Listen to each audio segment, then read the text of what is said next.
why does God delay in giving us victory over sin? और परमेश्वर हमें उस पाप के ऊपर विजय देने के लिए क्यों देरी लगाता है? Because of the great danger of spiritual pride.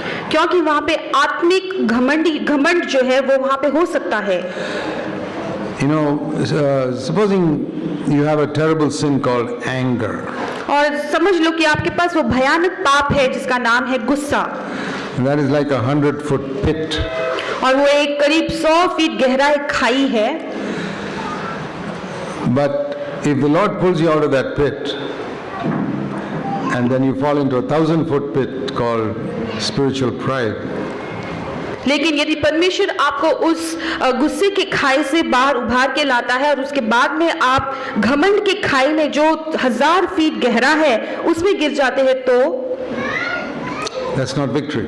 वहां पर उसे विजेता नहीं कहलाते। Came out of a 100-foot pit and fell into a 1,000-foot pit. अब वहां पे 100 फीट गहरा एक खाई से बाहर तो आ गए, लेकिन 1000 फीट खाई गहराई में आप गिर गए फिर से। God has to give you victory in such a way that when you get it, first of all, you remain humble.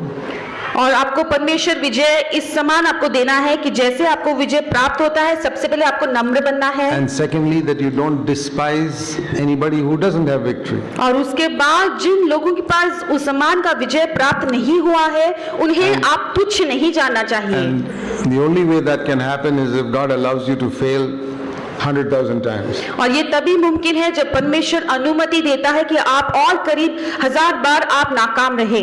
When you fail and fail and fail and fail, you are convinced that you cannot get victory.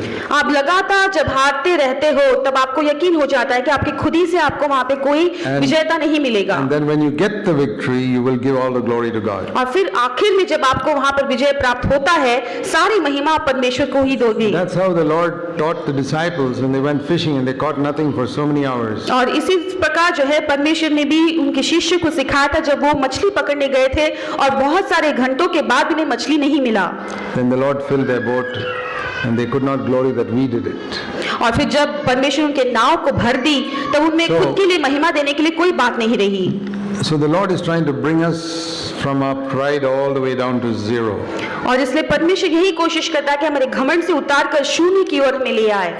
How long will that take? इसमें कितना समय लग सकता For है? some people it may take 6 months, for some people it may take 30 years. और कई लोगों को इसमें 6 महीने लग सकते हैं, किसी लोगों को 30 वर्ष लग सकता है। That depends on how quickly you are willing to humble yourself. और ये इस पर निर्भर करता है कि आप कितने जल्द से अपने आप को नम्र करते हो। So that's how some people come into a life of victory very quickly and some people take a very long time. और इसी तरह से कई लोग जो है बहुत जल्दी से उस विजय को प्राप्त करते हैं और कई लोग बहुत लंबा समय लगा देते हैं। It's all how quickly they can humble themselves. और ये सब उस पर निर्भर करता है कि वो कितना जल्द से जल्द अपने आप को नम्र कर सकते हैं।